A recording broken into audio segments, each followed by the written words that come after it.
Salute Knicks Nation. The streets are buzzing as we react to the signing. The news come out that the New York Knicks are adding some veteran toughness, some size. PJ Tucker, 39-year-old veteran, 14-year vet, is on his way to join this club. How much is he going to help? Is it a good move? Let's react, man. Give us your thoughts on this signing, as the New York Knicks need all the help they can get right now, man. We said it last night.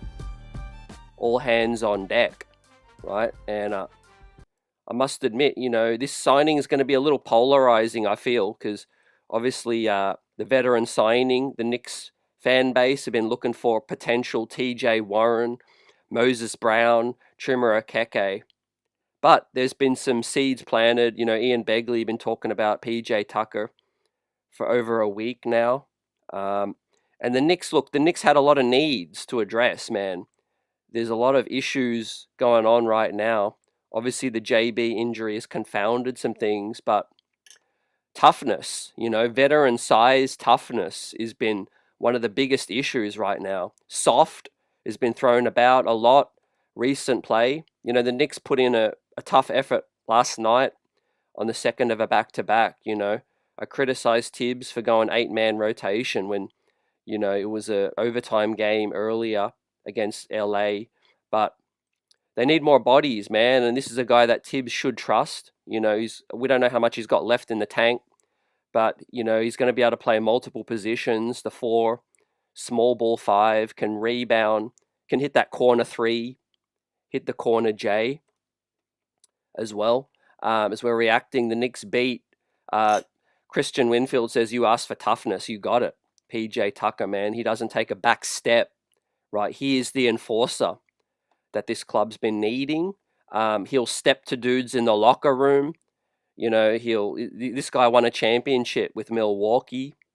He will not mince words. And I think one of the weaknesses with this squad is they are a bit buddy-buddy.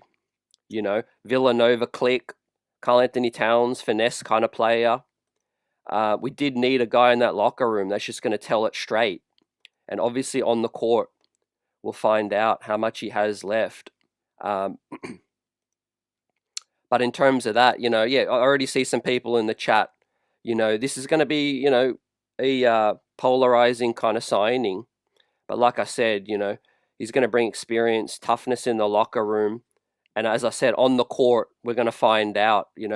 Don't know how much PJ's got left, but we do have to spell out it is a 10-day contract. So it's not a full commitment, right? It's not a full commitment for the rest of the season. It's 10 days just to take a look at PJ. And if we don't like what we see, we can make other plans, fam. But welcome in to this instant reaction. We've got G Money, Khalid in the building, Knicks family. Hope you've had a blessed day. Tough weekend so far. Tough start to this road trip for the New York Knicks. But yeah, I can't get mad at this signing, man. I mean, I don't think a guy like Okeke is going to come in and be a difference maker. There's already so many guys on the bench that Tibbs isn't trusting that could play, that should play. Moses Brown, I'm here to tell you that I would like the Knicks to add Moses Brown, but it ain't all sunshine and rainbows when it comes with Moses Brown. He's putting up double doubles, but if you watch these games and you look at the box score, man, he's minus 20. Minus 20 in a lot of these games. He's slow-footed. His defense, drop coverage hasn't been great, and obviously it's the G League level as well. So I think the Knicks are banking on an Ariel Hukporti to be good for the playoffs. It was only a 4-week kind of timeline, and I do think with Precious, with Mitch, with Cat, I think as long as they can get through to the playoffs, 19 games remaining, Hukporti should be good for come playoff time. So they might not want to eat up a spot, with another big. What happens when everyone gets healthy? Moses Brown might be redundant. And so this guy, PJ, he can guard 3s, he guards 4s, and he guards 5s. as well. Josh Hart says, man, tell bro to bring them Kobe's. So could be some chemistry added to the locker room. But like I said, there's going to be some polarizing reactions, guys. But I'm here to shout you guys out. We got each other's back in this situation, man. All hands on deck. Right. But if you don't like this move, let us know. Who would you like to add? You know, Tyler Kolek is on the way. Tyler Kolek is now on the West Coast to help this team out. But is he going to get any minutes? Is he going to get any opportunities? Marjan Beauchamp couldn't get off the bench last night. Anton Watson, those guys were suited up. But Tibbs went with the 8-man, man. Dardier, nowhere to be seen right now. He wasn't on the bench. He's with the G League club. But Tyler Kolek is now with the club. We expect to get Mitchie back in the next game. Mitch was injury management last night, so we really missed Mitch. But he'll be good to go against Sacramento on Monday. Salute Space Ghost, what's good? Khalid said getting a 39-year-old vet, 6'5" player on the team full of guards, adding toughness, question marks. As I said, man, I think PJ Tucker is a guy that at the very least is going to be respected, respected by the opponents, respected in that locker room. And look, that goes a long way, man. Like I said, a lot of these guys don't have people calling them out, you know, and they need to rally around each other right now with no leadership, with JB going down for up to 3-4 weeks, possibly. You know, I see a lot of people say JB's going to be back in 2 weeks. You know, he's not going to be back in 2 weeks. You know, he's to be reevaluated in 2 weeks, fam. The swelling will go down in 2 weeks, and then he's got to put pressure on the ankle and get up to speed, fam. You know, let me tell you, when your ankle sprains like that, it takes up to 10 days for just the swelling to go down. Anyone that's had a bad ankle injury knows all about it, man. The swelling doesn't just disappear, man, overnight.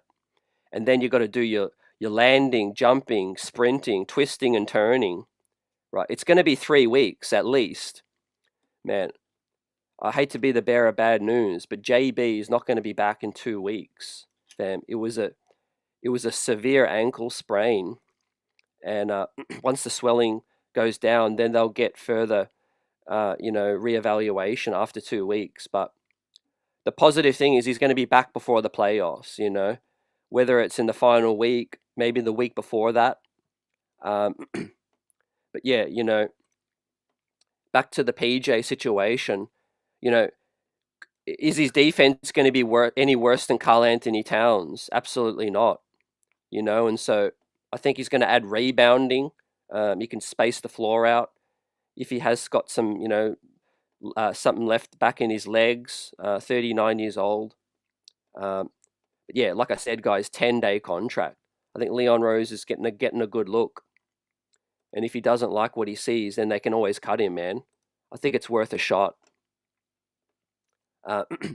Dirty Dancers in the building says a big meh from me.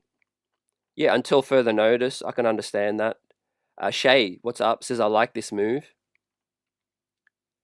Space Ghost says veteran experience will help, hopefully, to settle the team down. Yeah, you know, that can go a long way, man. Just keeping these guys from losing their head. Because things can spiral, man. It's a pretty young locker room still.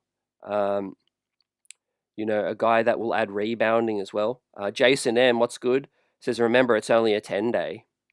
But PJ's pretty washed, but maybe he's a good locker room presence. This team needs a talker. Kat, Mikhail, OG are the quiet type. Absolutely, man. I completely agree. I think there's a lot of, close guys in that locker room, but, you know, guys that won't really, you know, say the harsh truth sometimes, you know. You see OG get frustrated last night at times. You saw Kat react to Josh Hart, you know, passing up an open three. You know, the frustration is brewing, you know, and as the losses are going to pile up, I think, you know, a guy that's going to add some stability to that locker room is going to be good. And add that respect as well. He's won a championship as well. Johnny, what's good? Says PJ is a Tibbs guy. Good D, shoots threes, a vet. Yeah, above all else, I think positional versatility is going to be key. If Tibbs wants to continue with an 8-9 man, having dudes that can play a couple of positions and guard up, you know, um, we'll see. I don't know how much he's got left in terms of his legs, but he hasn't been playing for a minute, so he should be relatively fresh, ready to go. Um, yeah, Jason, I think JB will be back no sooner than 3 weeks, but hopefully, close to that timetable. I do think it'll be later than 2 weeks, though. Um, Dirty says, I think Tibbs hurting our roster building is a bit overstated, but it is true when it comes to fringe guys not wanting to come because there's no pathway to play. Yeah, one thing with Tibbs, it's also key depending on the time of the season. I really feel like if this was earlier in the season, he might be more flexible, getting a look at Beauchamp. But those guys were suited up last night. I was surprised they didn't get a minute. I'm quite surprised DeLon Wright couldn't even get 5 minutes last night. They traded they traded Jericho. I know, more of a salary dump. But DeLon Wright, got some possessions in the earlier game for defensive purposes. But yeah, just couldn't get in last night, and I feel like right now all hands are on deck. You need to ease the burden on some of our guys. They're gonna chalk up a lot more minutes, I think. And at the very least, if PJ gets trusted by Tibbs to eat up some minutes, might be 5, 10, 15 minutes, I think he can guard the 4, the 5, and I think rebounding is key as well. Hart seems to be, upbeat, jovial about the move. Knicks beat, given their thoughts. Christian Winfield likes the toughness being added. Stefan Bondi says, Knicks needed that toughness and enforcer type for the locker room, and they got one in PJ. Cap expert Bobby Mark says New York was 540K below that second apron before the PJ signing. The 10-day will cost them 119. Yep. So the Knicks have a few options. There's only 19 games left. They could do two 10 days to PJ, and then they could sign him to the rest of the season. They could do 1 10-day, and I think cut him and add another body. But it's going to be interesting. Hey, guys, I'd love to see Tyler Kolek get an opportunity, because we're going to talk a lot about the front court with PJ. But with the guards, how did you guys see the performance of Deuce McBride with the starting nod and also campaign? Deuce got 6 assists, but failed to, get in a rhythm because he's usually better off the ball, catch and shoot, and playmaking is not his thing. And on the other side, campaign is just very streaky. And so Tyler Kolek gets the call up from Leon, says, we need you. Come over to the West Coast. And let's see if he gets a shot, man. Even if it's some minutes off the bench, I would love to see Tyler get a chance. G Money says, PJ brings that accountability, tells it how it is. Absolutely, I like that. I've been saying this all season. This team has got skill, their finesse, and the identity has changed. But we have lost a lot of that dog. Dante, iHeart, Julius Randle, they deserve their dues. They brought toughness to last year's roster, and they sometimes have their meltdowns. Julius, sometimes iHeart, vocal. Dante, getting technicals, stepping up to people. Miles Turner doesn't take a back step. We lost that, man. We lost a lot of that. And, Cat, Brunson, they're chill, mild-mannered guys. Hart, they're not going to cause a fuss. OG, understated. We need a guy that is, going to make people going to be comfortable being uncomfortable. And frustrations. I think Mitch has added a lot. His presence, even a guy like a Precious Achua, whose plays are dipped a little bit recently, I think opens the door for some potential PJ Tucker minutes. Precious been fumbling some rebounds.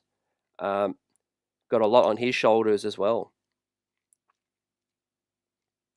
Yeah, if JB can get back the week before the playoffs, I would sign up for that right now.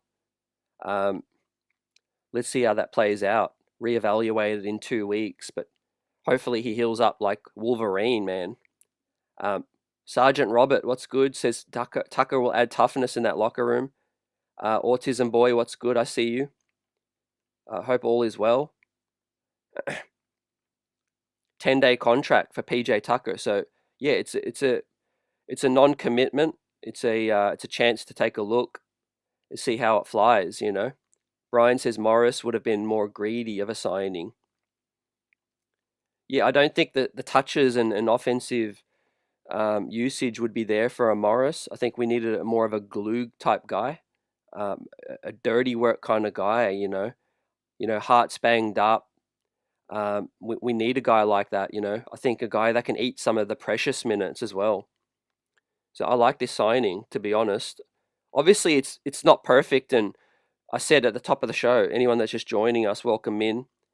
Smash that like button, subscribe if you're new. But I said the Knicks have a lot of issues, and you can't solve all of them with just one signing, right? There's a case to be made for a Moses Brown, but like I said, if they think Huckamania is going to be back before the postseason, then you maybe hold off on that. Mitch is healthy now. His minutes and conditioning's, getting back up. PJ can also guard some five and move his feet and rebound. Moses Brown, his usage in the G League has been a little bit misleading in terms of, stat stuffing, but minus in the plus minus, struggling with some defensive assignments as well. And then you got a guy like TJ Warren, who, yeah, I think this team could do with some scoring. I'm not going to lie, especially in the absence of JB. But is Tibbs really going to just throw him out there? And whose minutes is he going to take? Right now, I feel like Dardier should be a guy that should get minutes over TJ. And so we wait to see. The Knicks could potentially cut DeLon Wright before the last week of the season, and then possibly add a second veteran if they can fit that under the cap. And then obviously we've got Marjon Beauchamp, who can't play in the playoffs, but will be with the squad on a two-way for the rest of the regular season, unless they convert him as well. I like his size, positional versatility too. Sergeant Robert says the Knicks should have also signed Mo Brown, 7'2". Yeah, I think they could have done that a week ago. Maybe that boat has sailed. We'll see. But also there's a chance, PJ might not stick after 10 days. Brian says PJ is washed. CC says get Beauchamp in the mix. Yeah, I'd like him to, get a shot on this West Coast trip. But offense isn't his bread and butter. It's more, guarding wings defensively. We'll see, man. I really feel tough for Pacome Dardier if Beauchamp gets minutes ahead of him. Dardier's been with us all season. Dirty says Moses probably wants to go somewhere where he can play unless he gets guaranteed money next season. Yeah. I think it's a chance where, he could have done it earlier.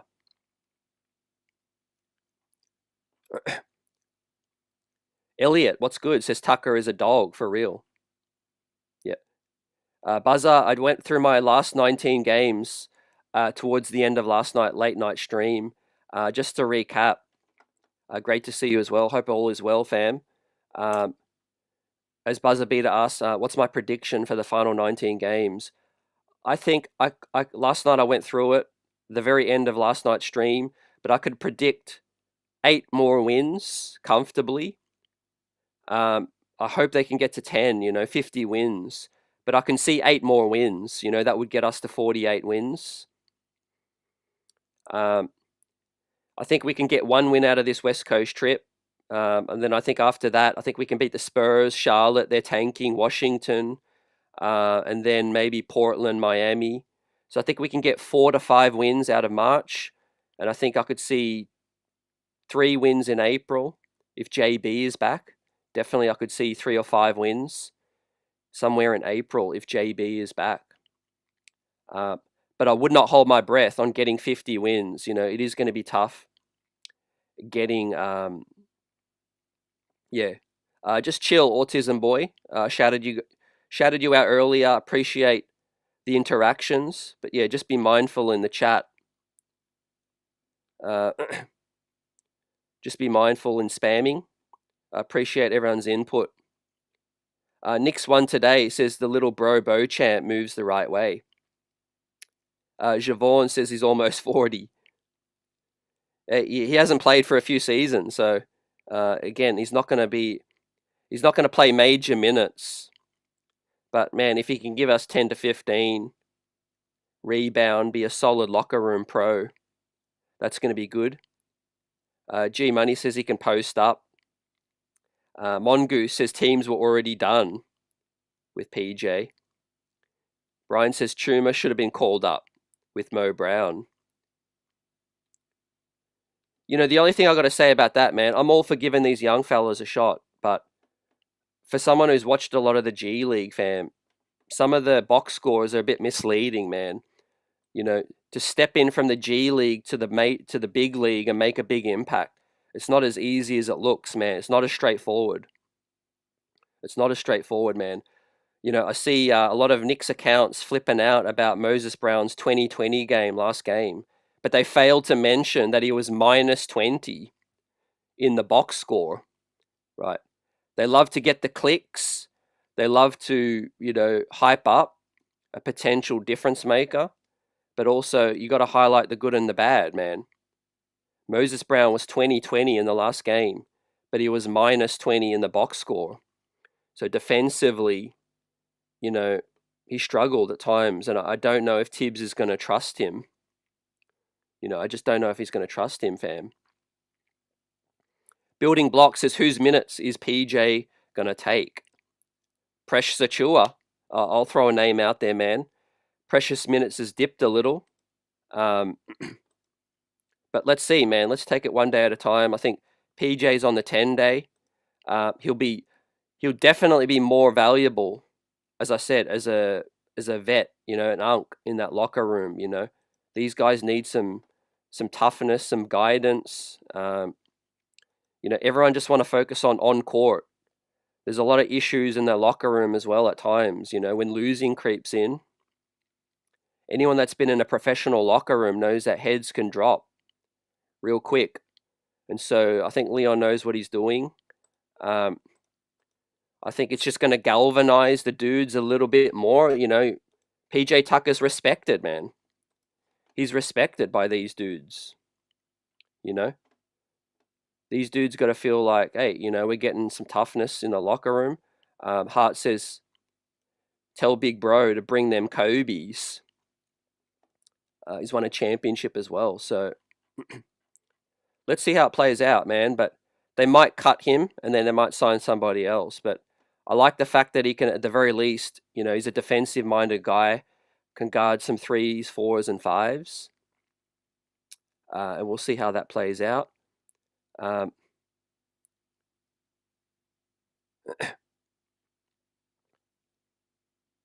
D. Grant says, Knicks hire a 39-year-old past his prime instead of bringing him in as an assistant. You're not a fan of the move? Building Block says, is Mook Morris still unemployed? Yeah, he is. Definitely. And so, yeah, let's get to the super chat in a minute. Vaughn says, CT, I'm curious. Tom says we've been missing our starting center, but is yet to run Michi and Kat together. What do you make of this? I purely think it's more towards the minutes restriction or minutes guidance, fam.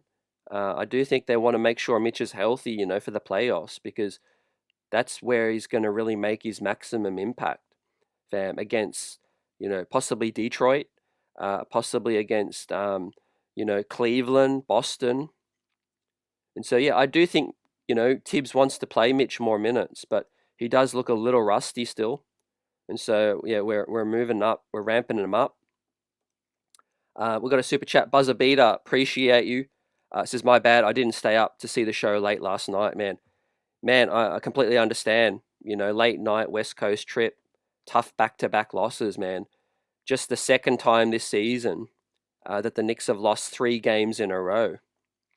All year, man. The Knicks have only lost 3 games in a row twice. And so the mental toughness is there, but they need bodies, man. Tibbs needs to play more guys, And I'd love to hear your thoughts. Who should be the 9th, 10th guy? Because last night, my biggest frustration was the fact that he didn't play, more than 8 guys. I know they've called up Kolek, but Dardier is not even with the team, man. That's inexcusable.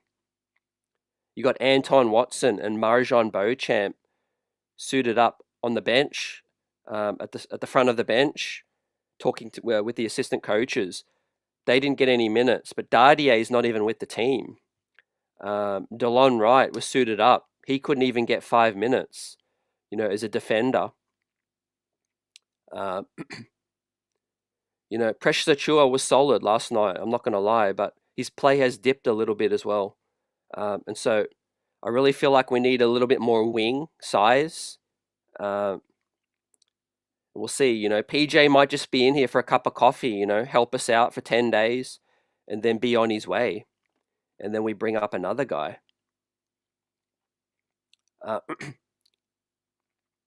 Dirty says this should allow Josh Hart to play 39 minutes instead of 31.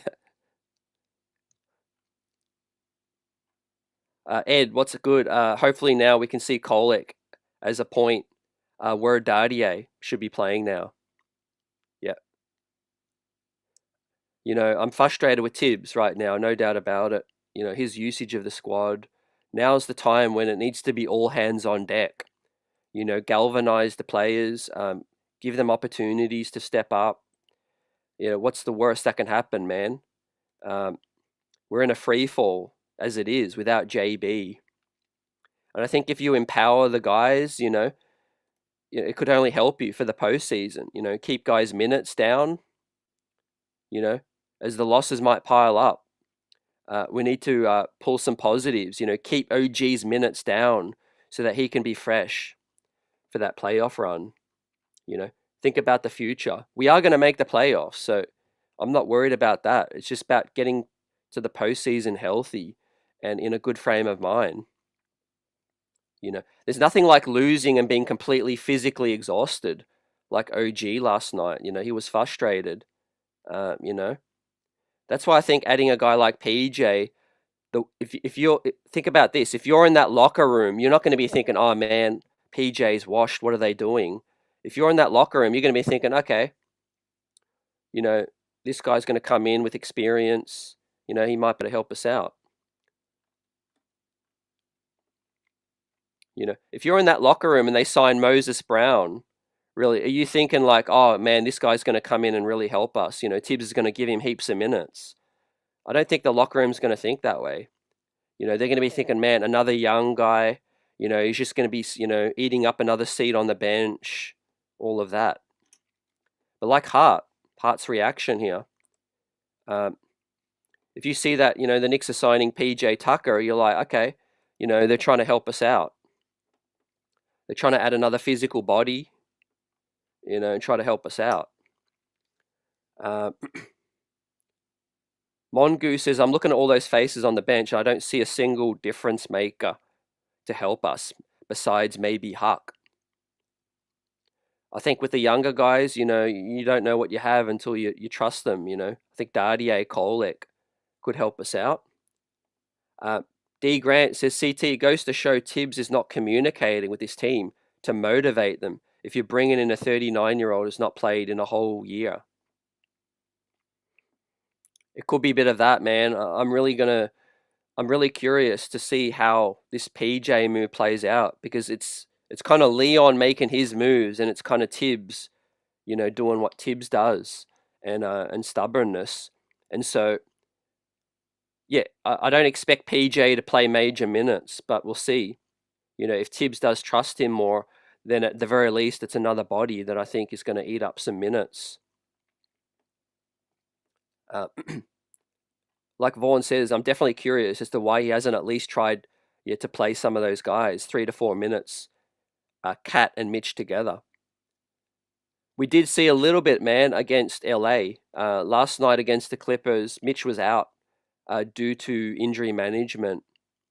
But, we'll see. Next game, we might get some Cat Mitch minutes together. I'm definitely rooting for that. Salvador, what's good? Says PJ will come in for Hart. I like it. HRM says, I love the move. Nia Walker, what's good? Says, all the adjustments we talk about, Tibbs won't do any of it. What's the point in signing all these guys? I'll take any other coach over him at this point. There's a lot of evaluation going on, man. The playoffs will be the biggest thing to see what Tibbs can do. It'll be the third year running if we can't get past the second round. But yeah, the way he's utilizing this roster, there's fair criticism, question marks over what he is doing right now. I would hate for another guy to, suffer any injury. Obviously, the JB injury was just a freak injury, but with the guys we have, I think he needs to trust that ninth guy for sure right now. Landry Shamet has been playing better, but I really don't understand what Tibbs sees in him to be favoring him over, heavily over some of the other guys, Kolek, Dardier, from earlier in the season. And then, the Beauchamp Watson moves were just two ways. That was just filling the quota. So, the Knicks had to add some bodies there. So I don't see that as an intention to play those players. But the DeLon Wright one is kind of puzzling. If you're not going to play him, then switch it up. Cut him and add somebody who you might play. There's a lot of passengers right now. Dirty Dancer says stealth tank to the 4th seed, maybe. I think, Tibbs will gun for every single win. But yeah, if the chips fall in a more favorable position, I won't be mad. I won't be mad. As I said, guys, let us know if you can see us getting 8 more wins, out of the final 19. Obviously, if we can get a great win against Sacramento next game, Portland's playing well recently, man. Miami at home, I think they'll be out for revenge. It just depends, man. We're going to learn a lot more about this team as each game goes by without Jalen Brunson. Who's going to have to step up? Last night, we saw Bridges step up offensively. I think defensively, the hustle was there on the second night of a back-to-back. But can they keep that up? If losses continue to pile up, can they keep their heads up and keep fighting? Every guy's going to have to fight. And Tibbs is going to have to, relieve some of that pressure and play more guys. But I do think having Mitch back, we didn't have him last night. And so, that is going to be a welcome relief to have Mitch back. Because, Karl Anthony Towns looks laboring, man. At times, he definitely looks laboring. And it's a concern heading into the playoffs, And so, I like the PJ move from the perspective he could guard some 4s and 5s. Not ideal. But if that doesn't work out, then I would definitely look at Moses Brown. I think the Okeke TJ Warren move would be now lower down on the priority because we have some guards and wings that aren't playing. You have Beauchamp now. You have Dardier. You have DeLon Wright already. What's the point in adding an Okeke and TJ if they're not going to play? I think it's needs must. It's needs must right now, man. We need some rebounding and some toughness. I mean, the way Cat was getting beaten last night, man, on the block by missed assignments by Zubac earlier in that game, that really hurt. So we see some reactions from the Knicks beat. We're getting all of your reactions too. And let me refresh to see what else is playing up. Jalen Brunson, I expect him to be out for at least 3. That would be the the best case scenario, in my opinion, reevaluated after 2, but he's not going to be back in 2 weeks. It's going to be a little longer than that, fam. The swelling is going to take time to go down, and then you're going to have to, work up the strength in the ankle. Remember, these are athletes, man. A lot of jumping, twisting, turning, a lot of pressure on that ankle. And so, after 2 weeks, it's a lot to come back straight away. I think it's going to be closer to 3 to 4, if I'm making a calculated guess. But that will be before the playoffs, so that isn't too bad. Now, Ian Begley has given his reaction. Now, he was one of the first to talk about PJ. So let's see what Ian has to say about this. So Ian says, Knicks see PJ as an integral addition to that locker room that has young veterans, but none with the experience that Tucker brings. See? These guys look up to a PJ. The 14-year vet will be well received in that locker room, has championship experience. Knicks also wanted someone with an enforcer mentality, which is why they've targeted PJ. Knicks and Tucker are planning on the 10-day deal as ESPN first. The club has a need at center, but the Knicks people who targeted Tucker believe the center position can be covered between Cat, Mitch, and Precious. So there you have it, ladies and gentlemen. Exactly like I said earlier, I think the Knicks feel like Ariel Hukporti will be back before the playoffs, and they feel like Cat, Mitch, Precious will be enough to get us through these 19 games, and they see that PJ Tucker can add more to the squad.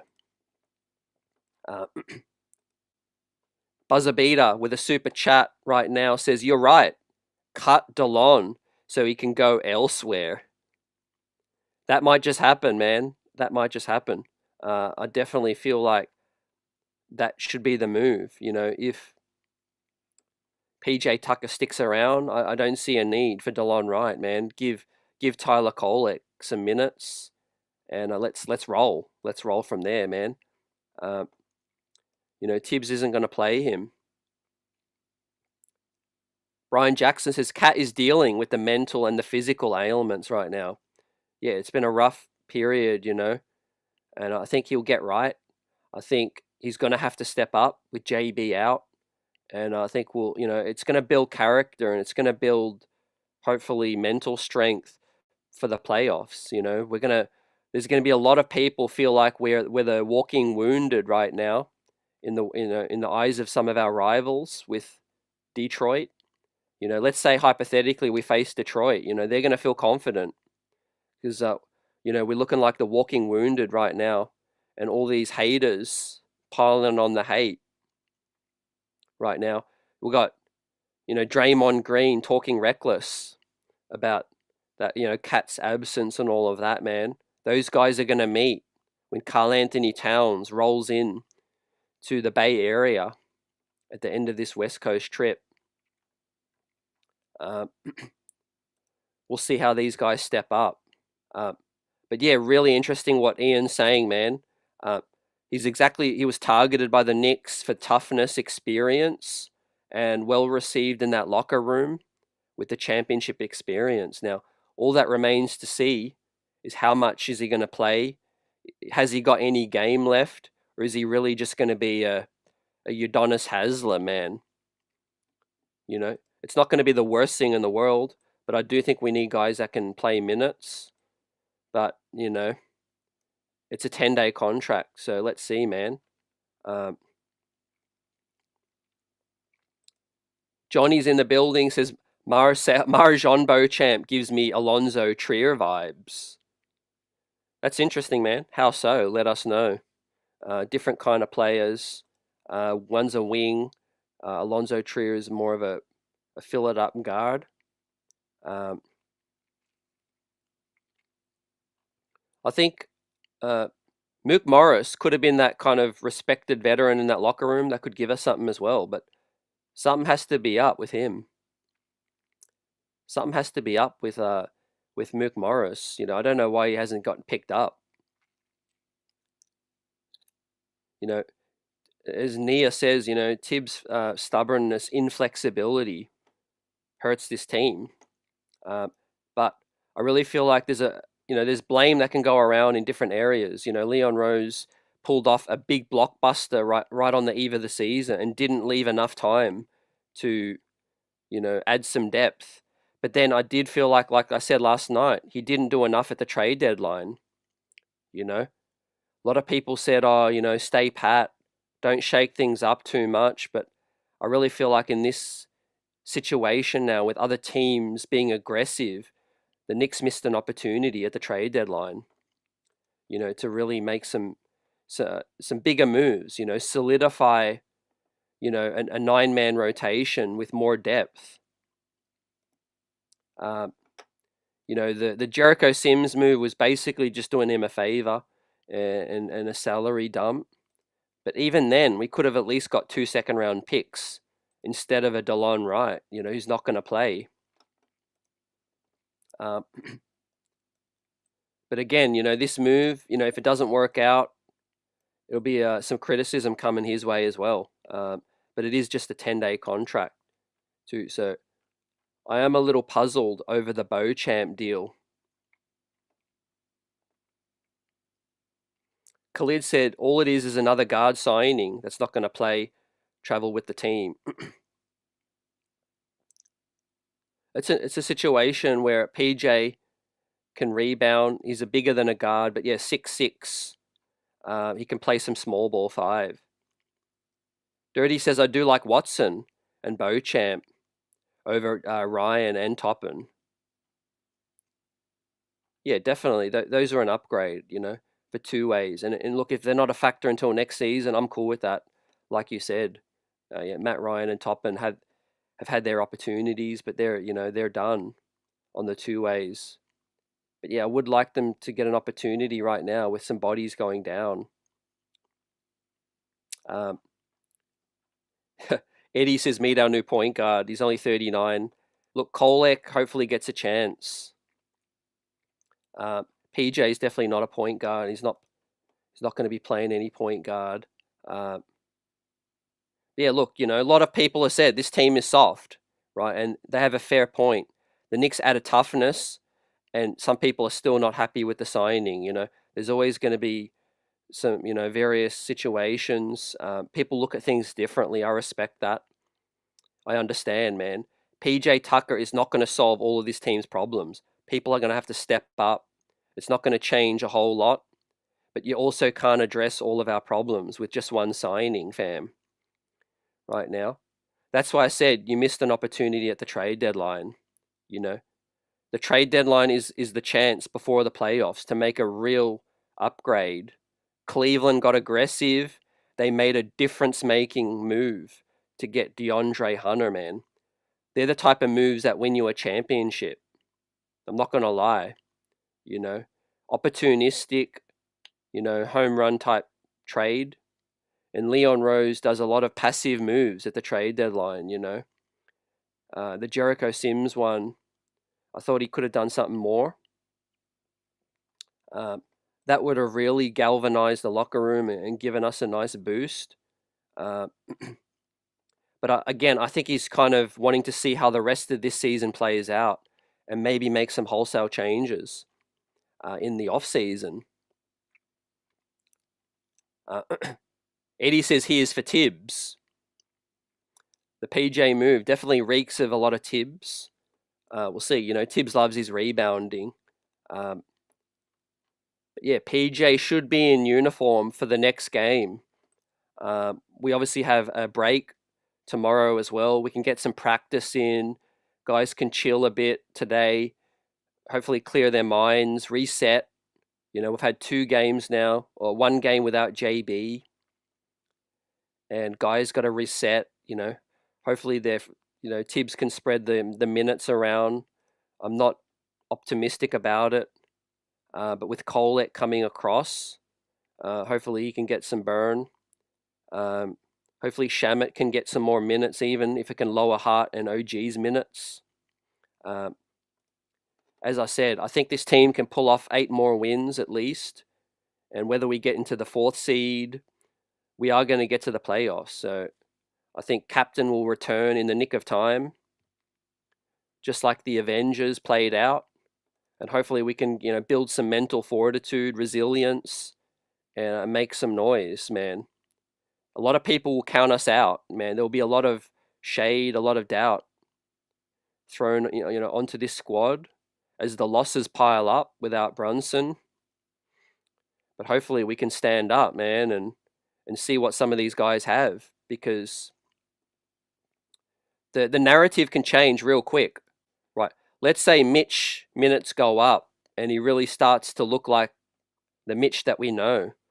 Let's say that a player like Deuce McBride really steps up in this absence of JB and builds that confidence heading into the playoffs. This is how things can change. Adversity. When adversity hits, opportunity hits. Who wants to be that alpha? Who wants to step up right now? Last night was a solid team effort, but a lot of guys went missing. When they needed to command the basketball, make a play, and really step up. I know fatigue was playing a big factor as well.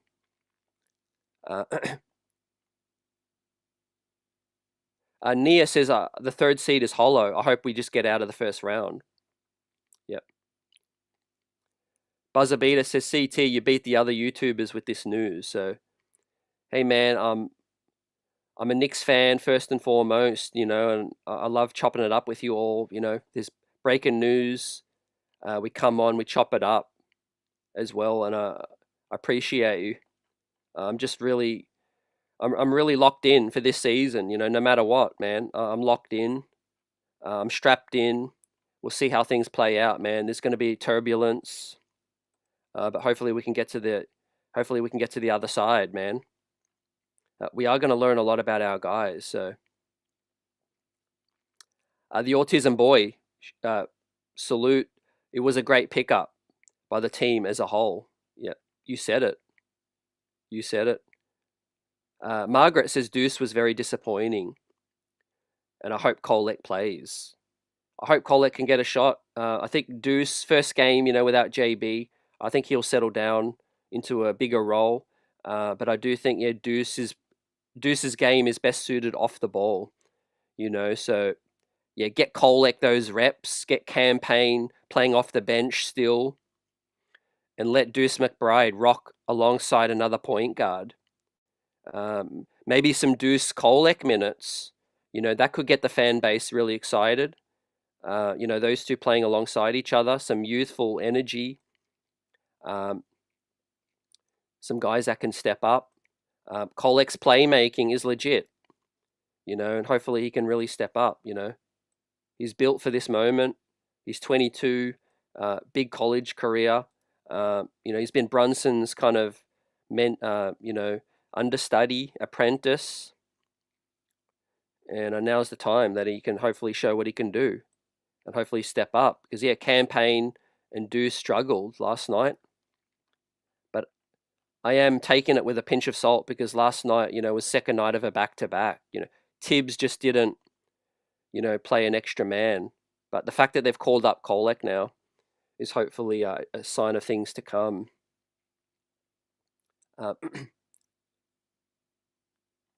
Hopefully Pac-Man can get that shot, man. I understand. He's got the size, the wing length, the shooting. But Beauchamp being on the bench without Dardier just didn't seem right. Margaret says that all hands are on deck. Everybody needs to play. Stop with the rookies not ready from Tibbs. Everyone is needed. Definitely, this is not a one-year thing, We're trying to build, a foundation where the roster can be trusted more and guys can play more and get a shot. Look at the way Golden State operate.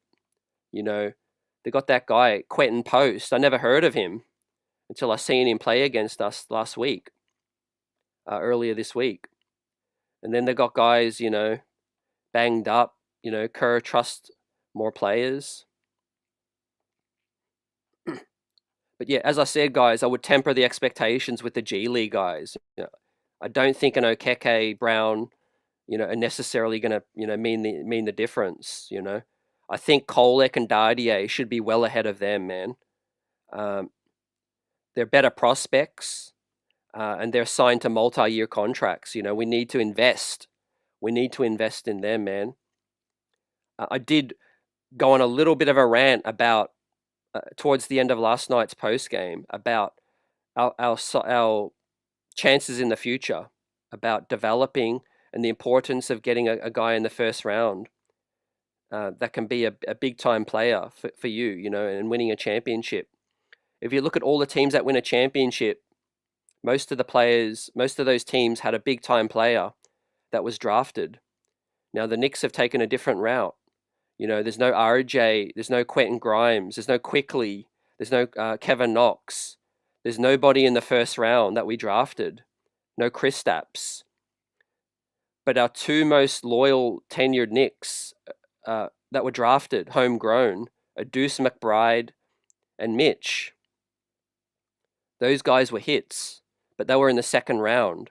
And usually second round talent, as good as they are, they're not enough to elevate you to being, a real championship kind of contender. But if you look at guys like, the Joker, obviously, last night put up a historic 30-20-20 game. Golden State had Curry, Cleveland had LeBron, Celtics have Tatum and Brown. Cleveland have Garland now. What's the trend with all these championship contenders? They all have at least one player that was homegrown, drafted in the first round. And the New York Knicks have failed at that over the years. So Pacome Dardier, the only remaining first round draft pick on this roster. And for us, especially with the salary restrictions, and for this team to get better, a player like him ascending to being an NBA starting quality player is going to be a big time boost, I think, for this ball club, to really contend. Because if Pacome Dardier, let's say hypothetically he doesn't pan out, it's not going to be the end of the world, because obviously we have free agents. We signed Brunson, we traded for Cat. But financially, it's tough to get over that hump if you don't at least have one player that you drafted, homegrown, because it saves you money and it also helps, the way they play, cost control. And obviously their play on the court is a big difference maker as well. So these draft picks, man, they're key, right? You can't just trade your way to being a contender, and you can't just sign free agents. You have to invest, man. And speaking of, the way the Dallas Mavericks were seated, man, they're in a perfect position with these two. But instead, man, they completely and utterly destroyed their foundations right now. It's kind of like the New York Knicks in the 2000s, just short-sighted moves, traded for broken down veterans. We are in a much better position right now, obviously, but it's tough to get to that next step, right? And as I said it, man, the reason the Nuggets won a championship is because they drafted a talent that could put them over the top. Same with the Celtics, the Golden State Warriors, Cleveland, Miami had D Wade. Show me one of the last championship teams that didn't have a homegrown, star player on the roster. Man, I'd love to find out. I'd love to find out which team. Dirty says it's funny that Tibbs always wants size and we keep giving him 6'5" power forwards. I think we're just trying to pick up scraps, at the moment, guys who are available. Real targets trade deadline was a great opportunity. Another thing I was looking at, man, if, I know Bridges played a good game last night, but opportunistic, man, DeAndre Hunter for Karis LeVert, Georges Niang in 2 seconds, man. I mean, what a pickup. Most people would swap Bridges for DeAndre Hunter right now if they were honest. And you didn't even need to give up a first round pick to get him. Meanwhile, we gave up 5 first round picks and a swap to get Bridges. Now, I know it was earlier and it was the Brooklyn tax. But that's just a classic example of being patient, making the right moves. When you're trying to build a contender, I said this last night as well. The front office is the team that the front office is the guys that are playing chess. The players are going to go out there and play as hard as they can and showcase their skills, but the coach and the front office puts them in position to succeed. The front office are the guys that are playing the chess. They're the chess players, and if they're the ones making the moves, if they make a wrong move, it can set you back, or it can lose you the game. So hopefully we continue to make good moves. Right now, it's going to be a tough situation in the off season, but let's see how this thing plays out. Dirty says, I have no extra loyalty to guys just because we drafted them. Yeah, we shouldn't, and I don't think we have, because we moved on from Grimes, we traded RJ and quickly. You have to be willing to pivot quickly and get some value back. But I'm just talking about the importance of hitting on those guys, and becoming a contender and building around at least one of the draft picks. Because ultimately, look how much money we had to spend on OG, how much we had to give up for Cat, and to get Brunson here, we got a little bit lucky. But financially, we're in a tough spot right now, and we're kind of one piece away. So keeping a hold of your draft picks is really, really key. If you can't hit on all of your first round draft picks as well. I do think the best way Tibbs can develop talent like Deuce is to show them tough love at times. But Deuce had that mental resilience. Some players don't develop that way. Some players need extra minutes. So that's a big factor as well. Sometimes that tough love approach from Tibbs doesn't work out. Some players, receive that well. Some players don't. If you look at guys like Obi, he didn't work. His style didn't go well with that sort of tough love approach. He was an older prospect as well. But ultimately, I don't think Tibbs is a great developer, but he can get some of his guys to elevate their play. Especially with, in the words of Deuce McBride and Mitch, his inflexibility to look past some of the flaws and to build character and to build confidence in players just isn't there, man. In the case of Kolek and Dardier, earlier in the season, we said it. He missed a golden opportunity, I think, to keep those guys in the rotation and keep a 10-man.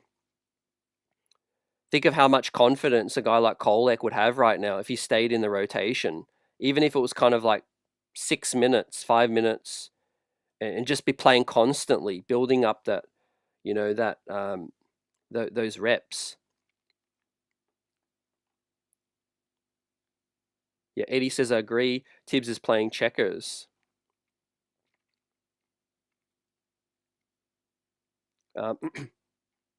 Dirty says the Lakers last winner, unless you really want to look at, unless you want big coups. Teams with LeBron James and that, that can override a lot of things, definitely. But Miami don't win with D Wade. If Cleveland win it this year, Garland will be a big factor. Evan Mobley, let's not forget. Margaret says, yep, five picks for Bridges is crazy. It's definitely aging poorly, and I think hindsight is 2020. At the time, I thought it was an overpay, but I thought, hey, if Bridges is as good as advertised, then it was a fine move. Helps us become a contender. I ain't mad at it. But the fact that his play has been so poor at times and he's been very average, that trade has just really aged really, really poorly. And we'll see if we can maybe get some value back if we do have to move him, because I definitely would be mindful of doubling down with an extension, and that could further hamstring this team right now. We need more creative playmaking offensively, and Bridges isn't a difference maker defensively enough to say, hey, here's 25, 30 million. He just doesn't tick enough of the boxes. He shows up sometimes, that's okay, but for a guy that's commanding 25 to 30 million and 5 firsts, I definitely would start to look in another direction if we have the chance. We're already overpaying OG, so you can't afford to overpay too many guys. In 2 years, Deuce McBride is going to be, extension eligible as well.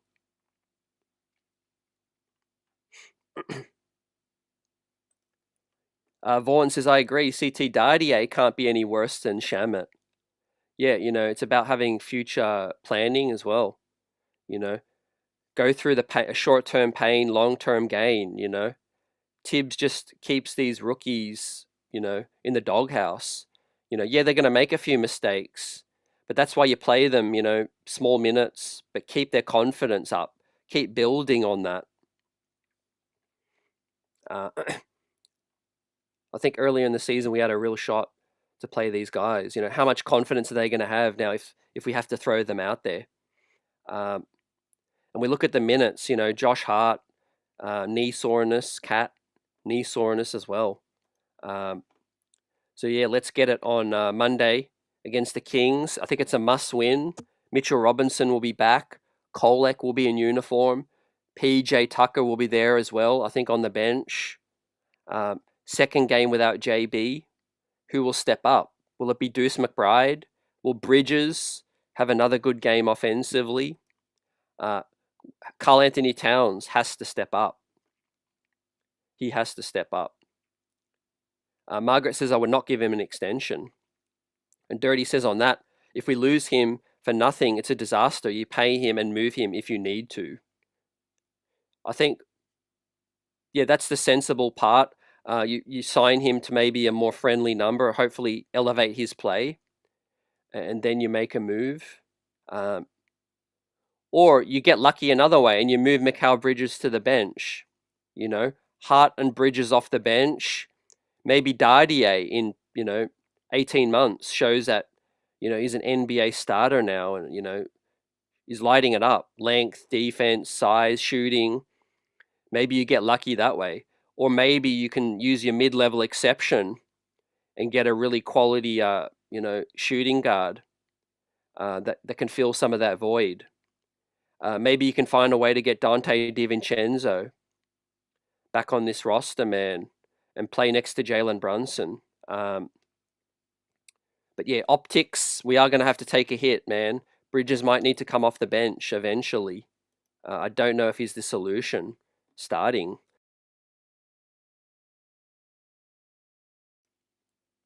He's just been a little too inconsistent, and his high play hasn't been high enough for me. As Johnny says, nobody got patience for Bridges to gel. I think we do have to play more unselfish. A part of last night's play was kind of like, okay, this is how we look without JB. Who's going to get easier shots? Are we going to play faster and get up and down? I think that's the way forward without JB. There was a good fast break where Precious, beat everyone down the floor and got an easy dunk. We don't get those kind of plays with JB style because, it's slower, get up the court, half court, less possessions.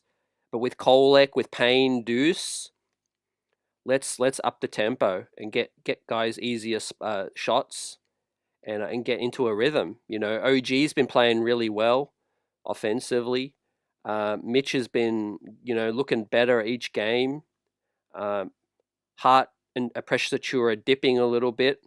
I'm looking for Bridges and Karl Anthony Towns to step up and shoulder a lot of the offensive load.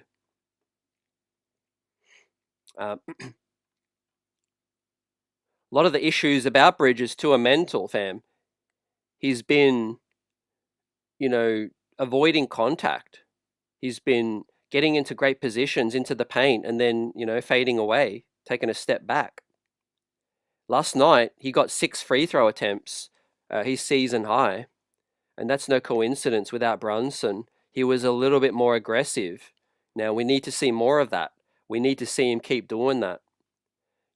Get to the free throw line, Mikal. Don't worry about your your game streak record. Just forget about that, man. Take the contact, play more aggressive, and don't be soft, man. And hopefully some of the guidance from PJ Tucker in that locker room can give these guys some wisdom. Dirty says last month we had a bottom 10 offense. Yeah, that's really concerning. It's dipping.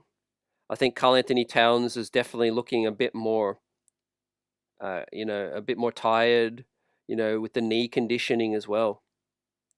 I think with Eddie, with Tibbs' inflexibility and being hard for him to give young kids a shot, I think it just old habits die hard, Tibbs has been coaching in the NBA for 30 years. He still approaches things the way he used to with Boston and Chicago. The game's changed, it's evolved. More games, faster speeds, more shooting from 3. Look at all those things. It's no coincidence Tibbs has failed to kind of adjust. He still doesn't really respect the 3-point shot, as much, the element. He's not emphasizing us putting up more threes, and he's not emphasizing us taking away threes. Look at last night, man. The Clippers, they got too many easy looks.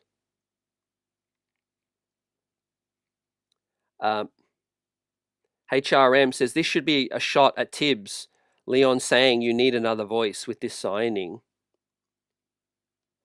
I think it's more so we need another warm body, a guy that can hopefully come in and eat some minutes with some size and versatility, but more so in the locker room, like you said. AP says Dante may not want to come back. Quentin Grimes doesn't. Yeah, look, I'll understand, if a team traded you, that's a fair point, AP. If a team trades you, you might just not want to go back. But I do think with the culture and with JB and Hart, I do think Dante would come back. He might not have a choice, if we traded for him.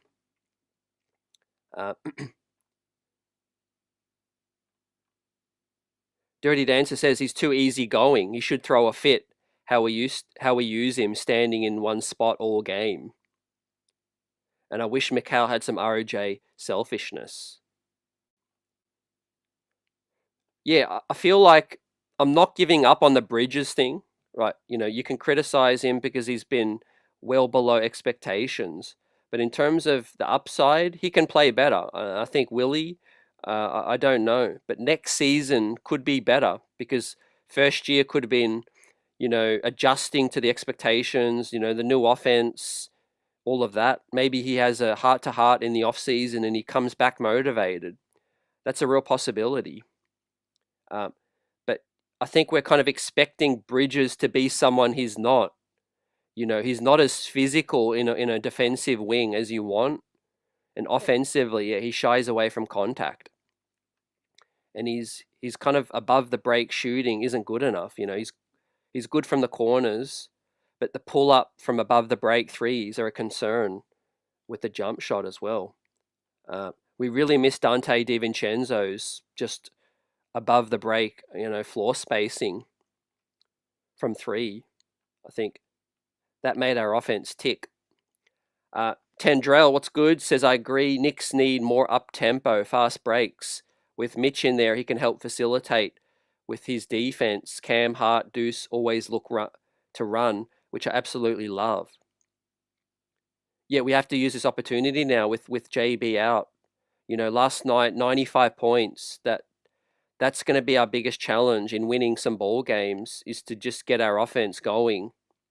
We can't just rely on jump shooting without Brunson and Cat getting good looks from the perimeter.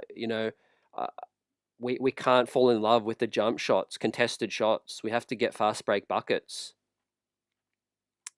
Hopefully Kolek can really help, man. Insert arguably our best playmaker, and that's not hyperbole, you know. Tyler Kolek might be the best playmaker on this team, right? That's his bread and butter. You know, you have to respect that. That's his game in college. The guy sets people up. You know, if he gets an opportunity, I won't be surprised, man, if he breaks out. I won't be surprised if he gets, 10 assists, if he plays 25 minutes, in an up-tempo system, man.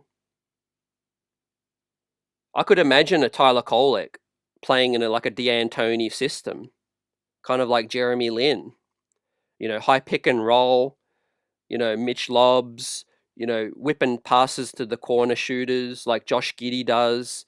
I could see that. I could see that. Hopefully that's a sign of the future. I do think Tyler Kolek is our point guard of the future, a backup.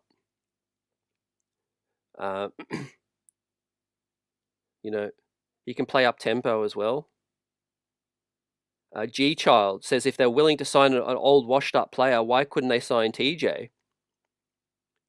That's still a possibility, man. This PJ is a 10-day deal, but I get what you're saying. I feel like TJ, if the Knicks were going to sign him, they probably should have done it 3 weeks ago, man. 2 weeks ago. He's been a bucket all season. There's still a shot they could waive DeLon Wright. I don't know how they can make it all fit financially, but I have heard that they can add another body right at the end of the season if they cut someone, but they just can't do it right now. They can only add one guy right now, but in the final week of the season, when the money goes down, I think they could add someone else. But realistically, is Tibbs going to play TJ? That's the biggest thing.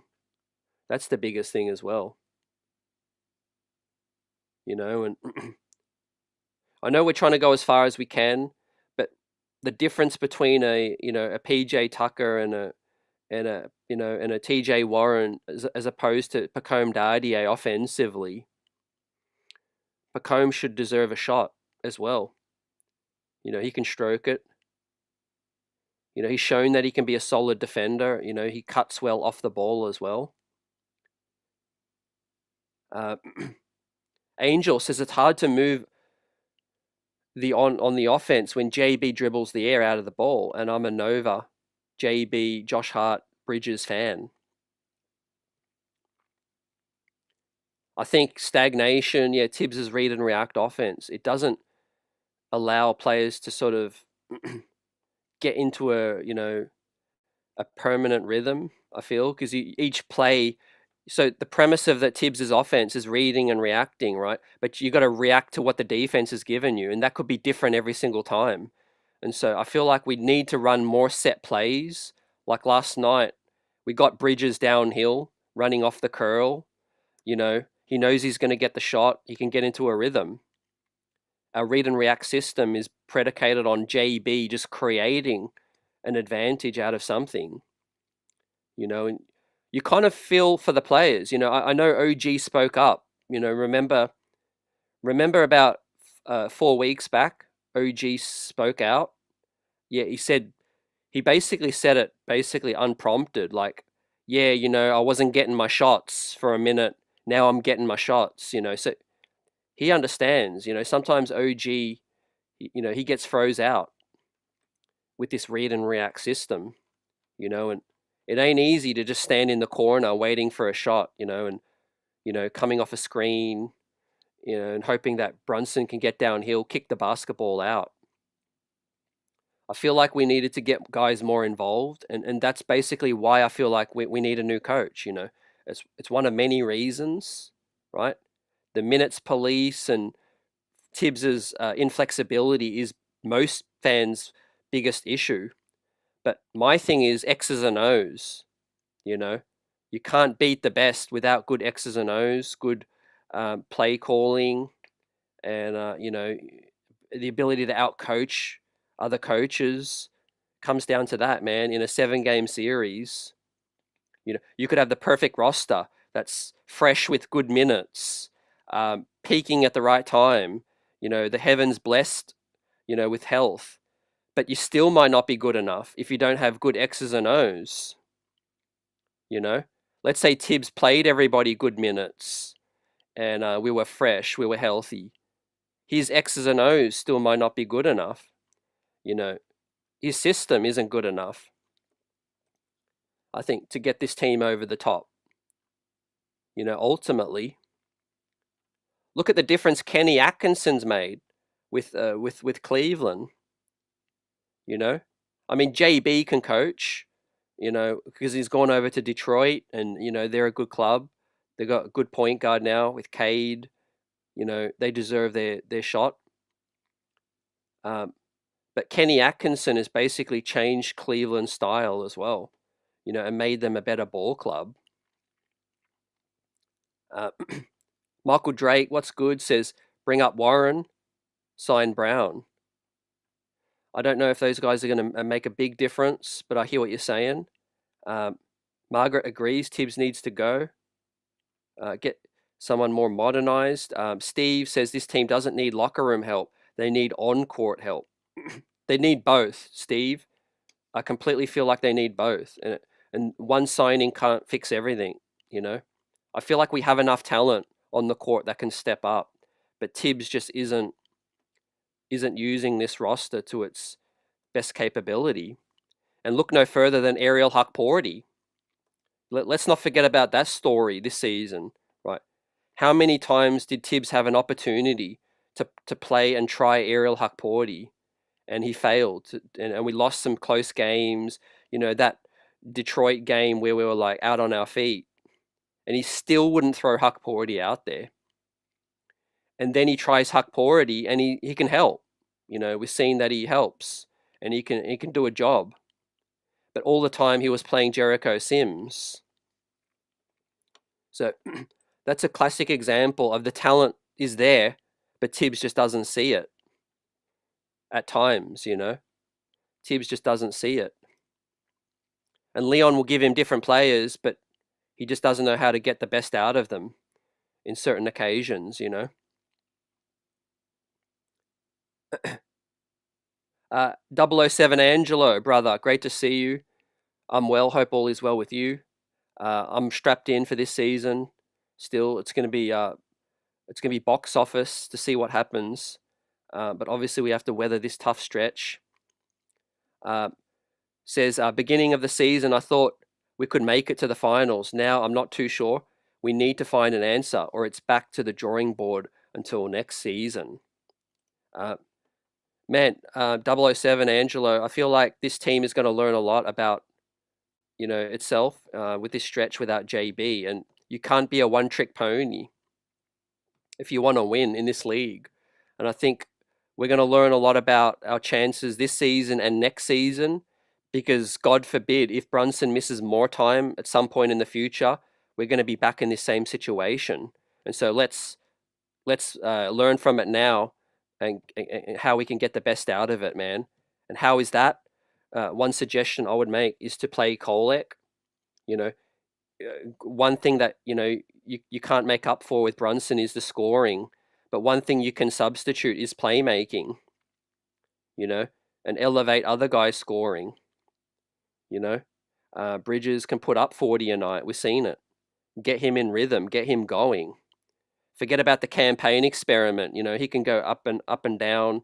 He looks for his shot a little bit too much. And Deuce McBride is good off the ball as a spot up catch and shoot guy. But he's not a great decision maker. We saw when Brunson went down in LA. Deuce dribbled the basketball. Too much right now. So we have a real pass first point guard right now. His name is Tyler Kolek. He's not the finished product, but we might just have to rock out with that, man. We might just have to rock out and see what we got. Who knows, man? We might uncover a situation where he's our new, Peyton Pritchard. He's that new kid on the block that, takes that shot and grabs it, and we don't look back. you know, because like I said, next season we might miss JB at some point, you know, and someone else is going to have to step up. You know, we can't be a one-trick pony. And Karl Anthony Towns can't create a shot.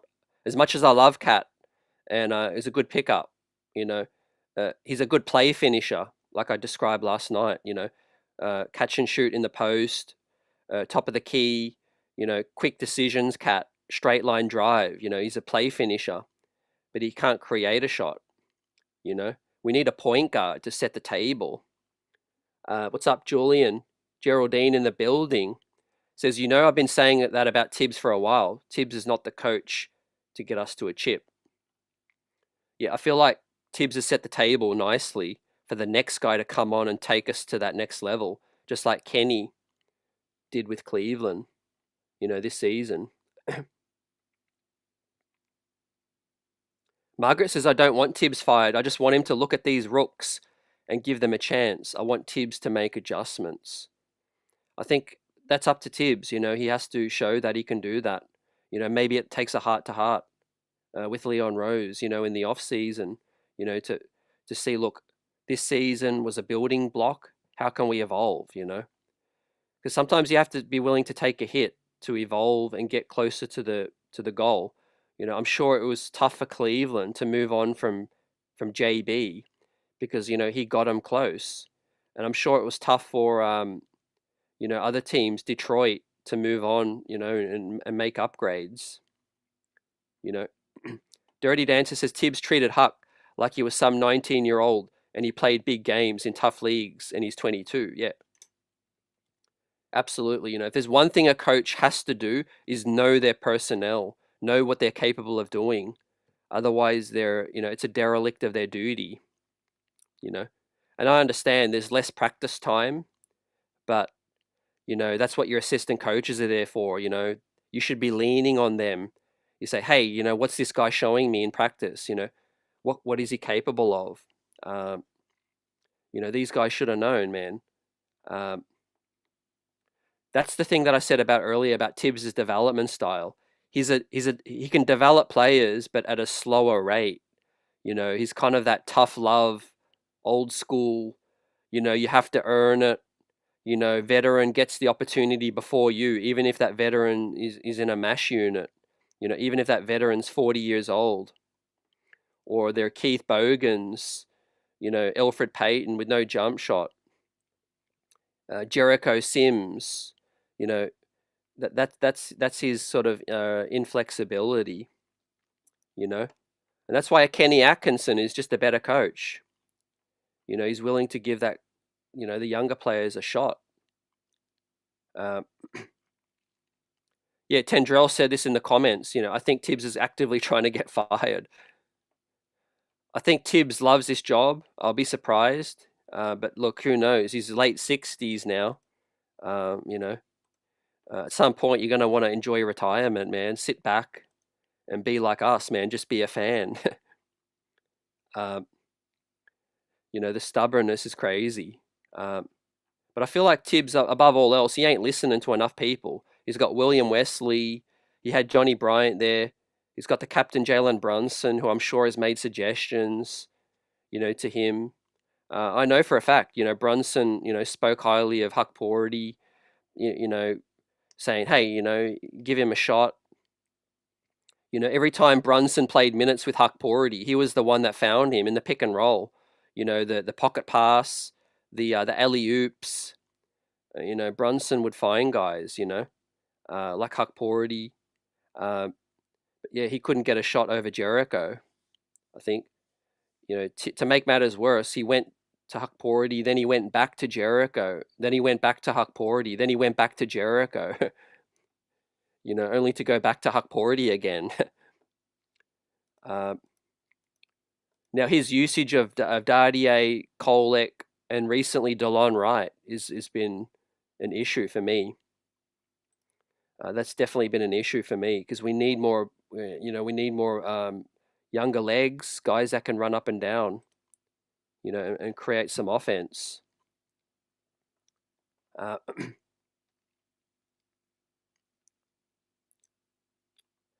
London says he proved he's good in what he do. 007 Angelo said, yeah, Colette could be our new Jeremy Lin.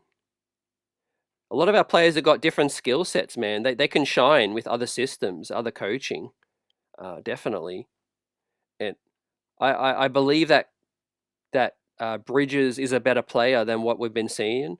Unfortunately, defensively, he's taken a big step back. But I still feel like offensively, if you can get him going, run plays, coach him up, run some sets, get him downhill, get to the foul line, get him going. That's the job of a coach, It has to be a concern that he wasn't shooting any free throws. As a coach, I got to look at that and say, all right, Bridges is shooting a career low free throws. How can I get him going? Brunson should be thinking, how can I get my bro going? Get him downhill. These guys have been playing a little bit selfish, definitely at times, and falling into bad habits. Jay Tarrant says, what's going on with Leon? His pickups and trades have been horrible lately. I think some of the things deserve criticism, especially the Mikal Bridges trade, man. But the trade deadline was very underwhelming. I agree with that. I do think that the Jericho Sims deal was kind of like meh, We could have done something better. I like the drafting. I like the drafting of Leon Rose. The Huck Porty pickup for the final pick in the draft definitely is, was a great diamond in the rough, he could be a factor in the playoffs when he gets back. Now's the time to really give Kolek a shot. I think with Brunson out, and especially Dardier is that wing, Why take a wing in the first round if they can't at least be a backup to OG and Bridges, straight away? They were a first round pick. There was players there available that could help you right now. And you decided to go with Pacome Dardier. So I need more, I need the front office and the coaching to be more in sync.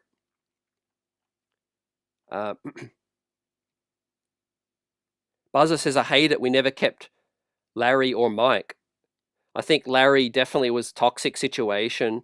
That ended poorly. And Mike, I think, the players, the roster didn't suit his system. Woody came in, with Melo, and we became more of a half-court team. I think that was more suited. But you saw, when you had a roster to the strengths of the coach with the Linsanity run, that, things could work out better. And then obviously Stoudemire with Wilson Chandler and Gallinari.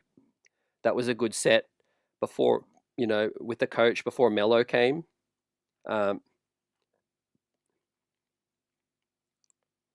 Yep. Margaret likes some of our young players, definitely. We are going to lean on those heavily. I'll be surprised if Precious Achiuwa is still here. I think he's on an expiring contract. The Knicks should have the mid-level exception next off-season to sign somebody as well. We will have a draft pick in the second round in the early to mid-50s coming from Memphis. We will be able to buy another second-round pick if we want to spend that cash. We will have some stash players, Rokabitis, Hugo Besson, and James Nagy. We could maybe try to move up in the draft, try to get another piece off the bench. Kevin McCullough Jr. has been showing some signs in the G League. We could just sign some better veteran minimum players that might, want to take on a better role.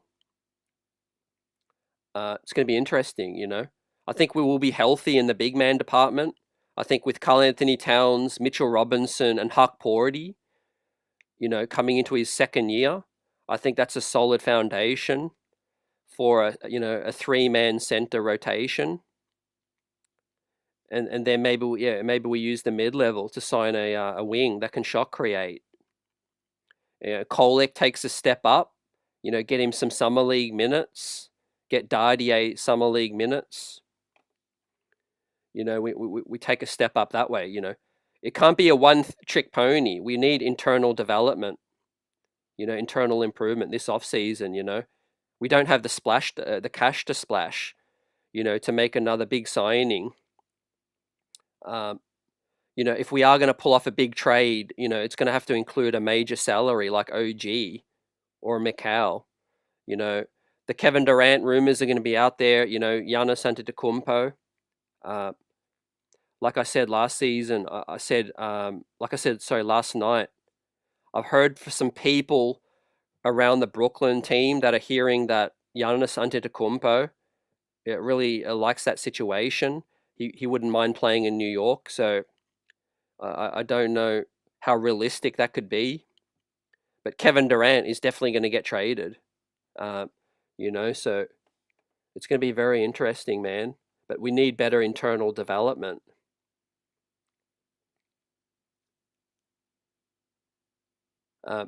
Buzzer says, I don't think Woody is better than Tibbs. Jay Terrence says, I like Woody. He's extremely underrated head coach. I think the roster suited Woody really well, and we got the best out of that, We had the veteran point guards, Prigioni, J Kidd. We had the OG vets, Camby, Rasheed Wallace. They took on that personality. That's the mismatch with our current roster right now, fam. Our roster ain't mirroring Tibbs' personality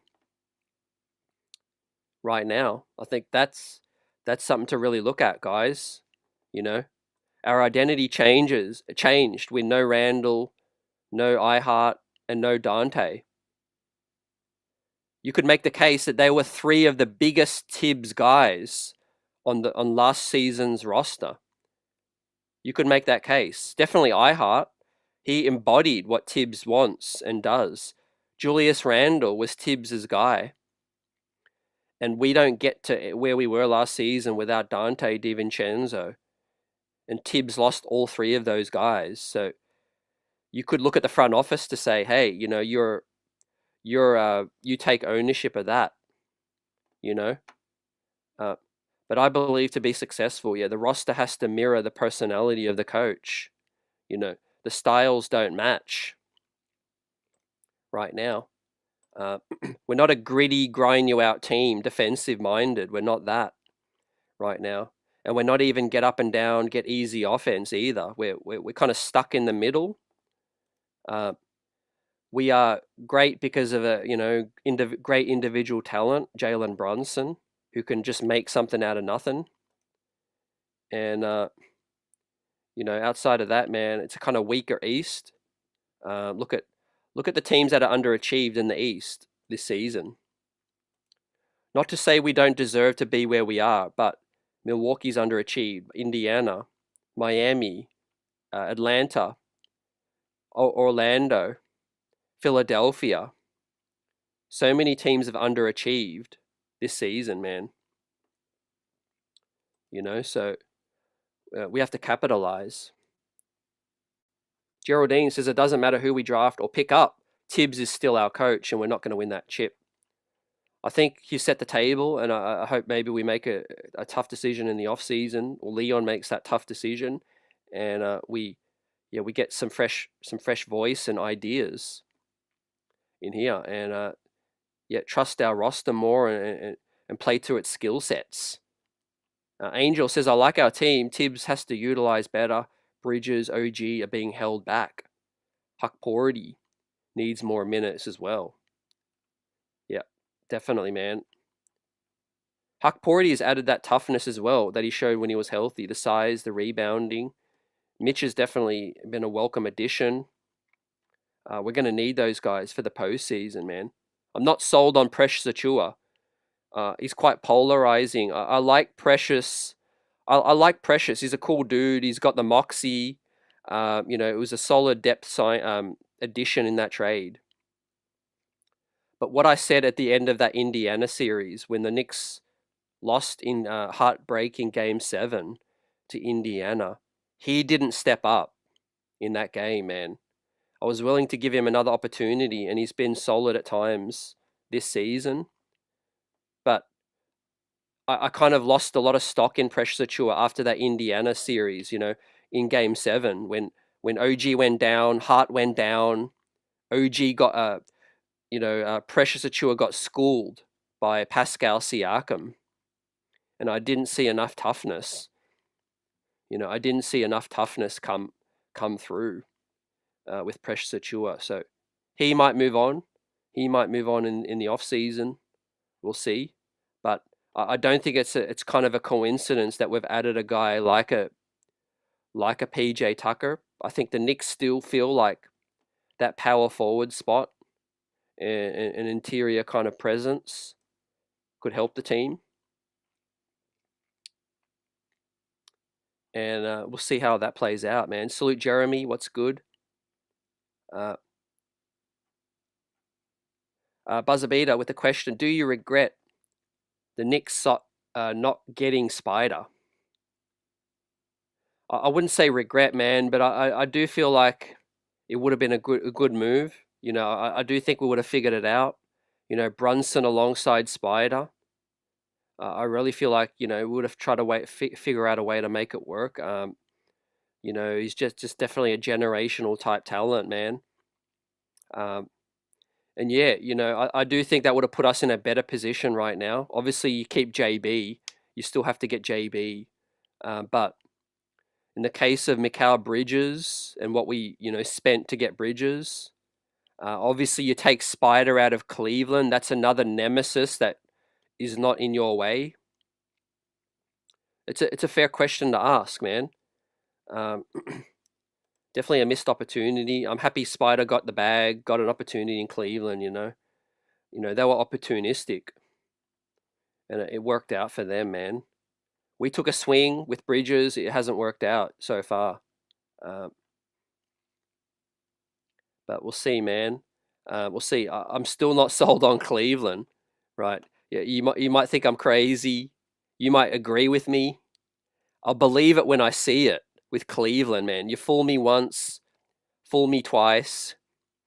Cleveland have to do it a third time, man, to make me believe that they are the real deal, man. Just something about their squad, man. They're regular season bullies that I see right now. I don't think Cleveland are better than Boston, man. I just don't, man. Let's rewind a little bit.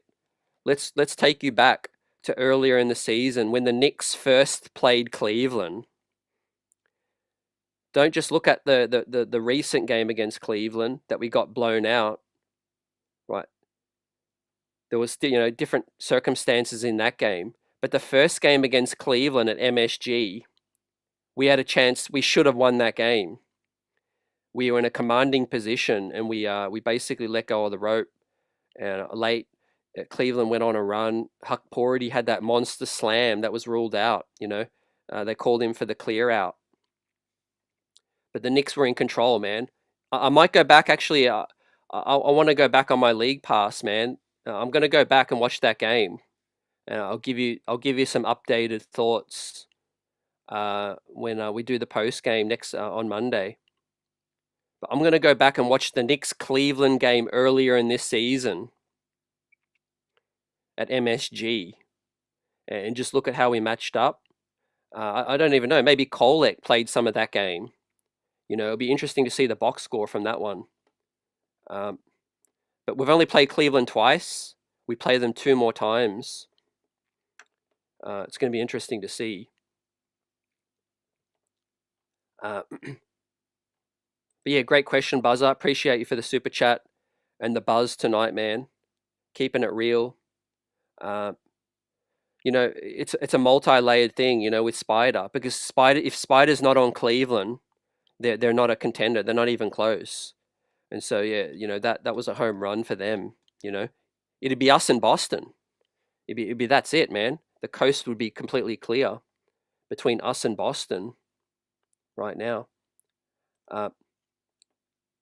Look, in the case of us matching up against Boston, I still think we're one piece away, but if we can find a way to get a better Mikal Bridges or flip Mikal Bridges for another wing, you keep OG Anunoby, Mitchell Robinson alongside Karl Anthony Towns, right? You push Josh Hart back to the bench for some Deuce McBride shooting next to Brunson, and I think we have a shot. I think we could definitely find ourselves beating Boston in the coming, 3 years ahead, with these guys under contract.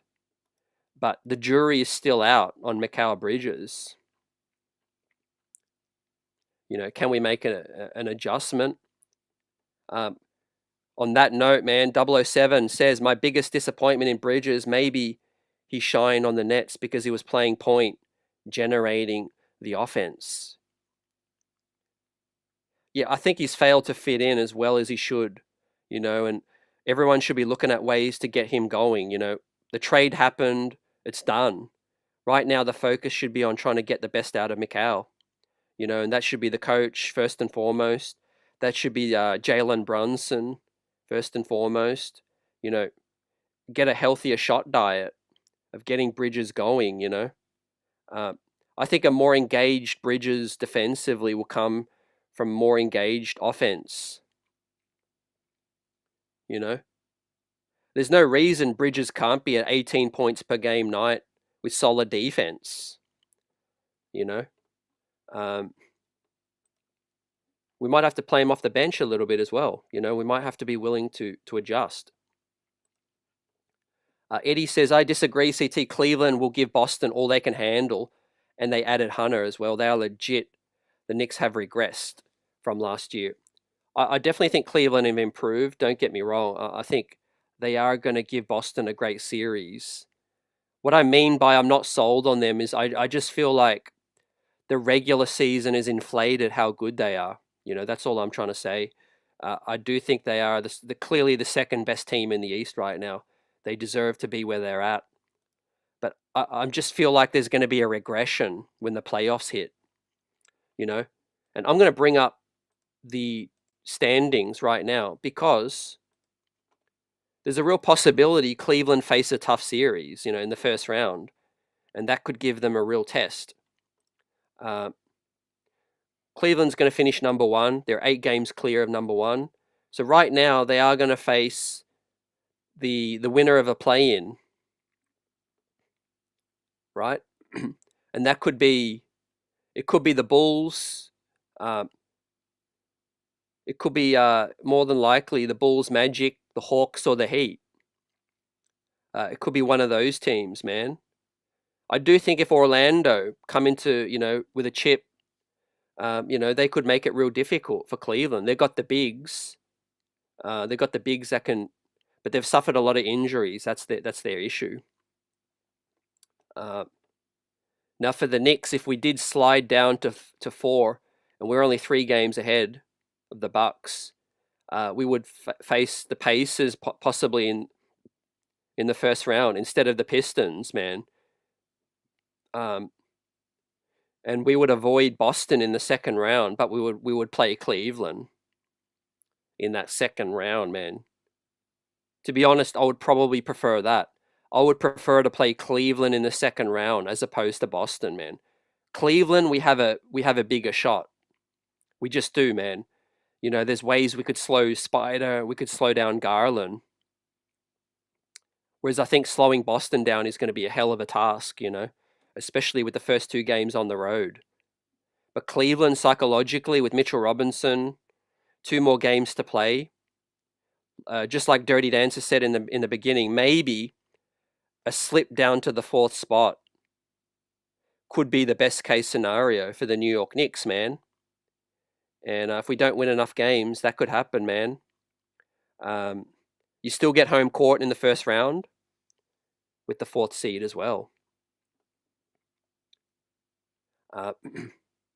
Geraldine thinks we're a coach away from winning it all. Let's hope, man. Let's hope. Off season's going to be big. I do think a coach could take us to another level. Lyndon says Cleveland is definitely legit. They're legit so far. That's all I'll say. They're legit so far in the regular season. Playoff is different basketball. Fam, different basketball, different pressures.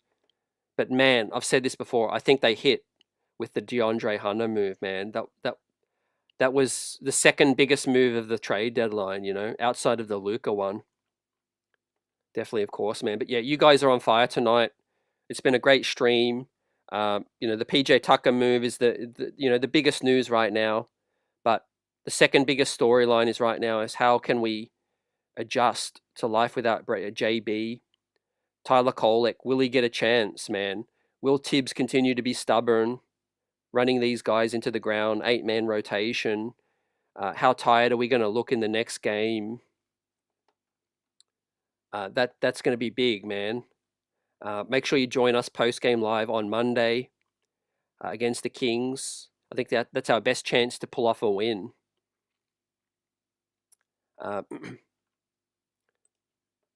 Next up, Buzzer Beater Super Chat says, CT, did we choose the wrong Bridges? Definitely not, man. Definitely not. I don't think Miles Bridges would fit, would fit with this club, There's been some off-court drama. I think he's a talented player.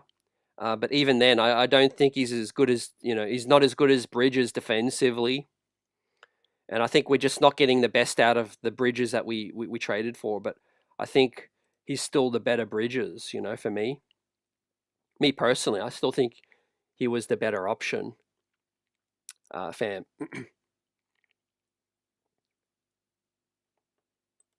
Lyndon says, what do you guys think about Kolek playing a little more while Brunson is out? I think Tibbs should play him more, 100%. We spoke on it a lot earlier tonight. There's nothing to lose, Just throw him out there, give him a chance. Again, you have to think of the future. You have to think about not being a one-trick pony, get other guys going. And, we might face time in the future with no Brunson, And really, is Cameron Payne the long-term solution?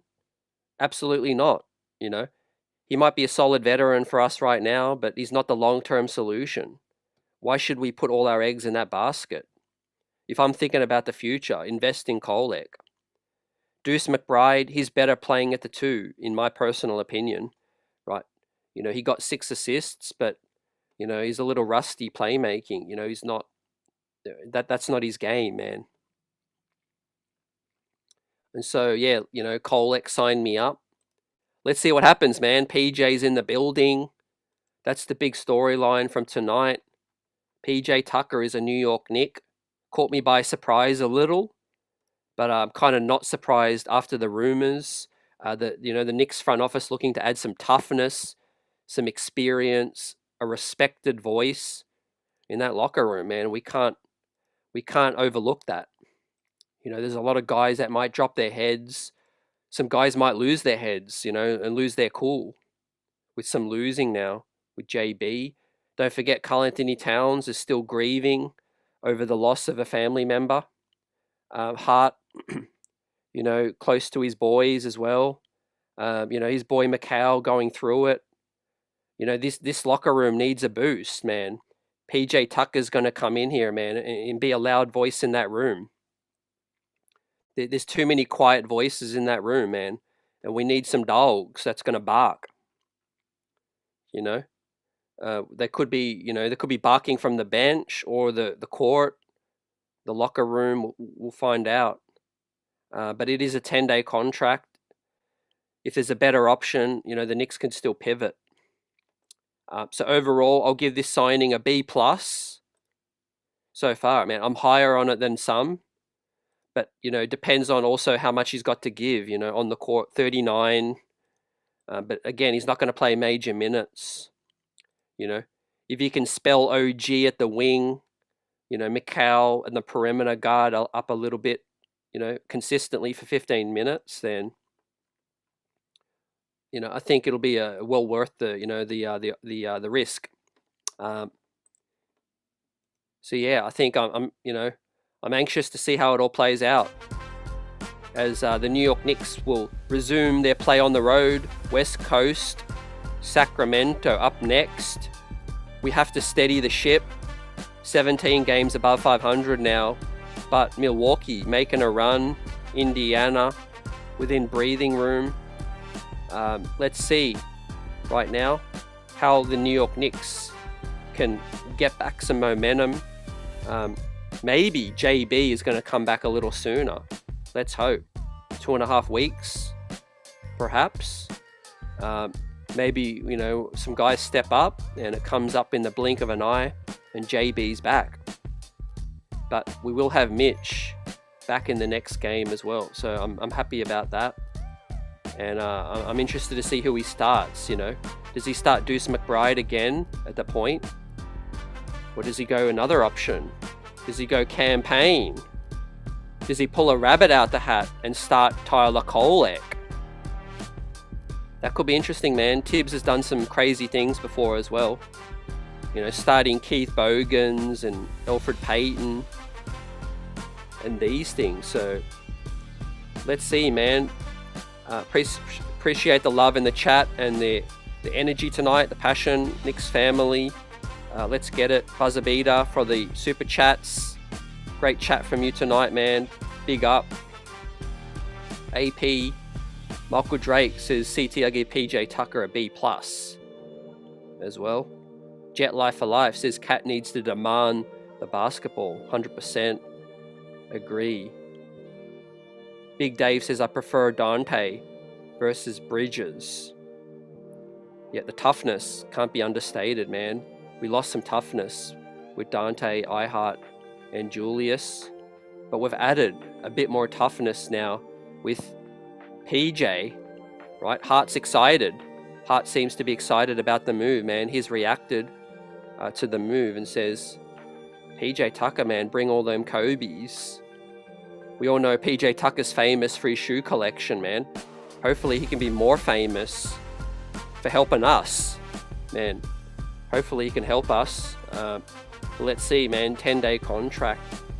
A respected veteran. Is he washed? We'll find out soon enough, fam. Peace up, blessings. Hope everyone enjoys the rest of their night, man. Orange and blue skies.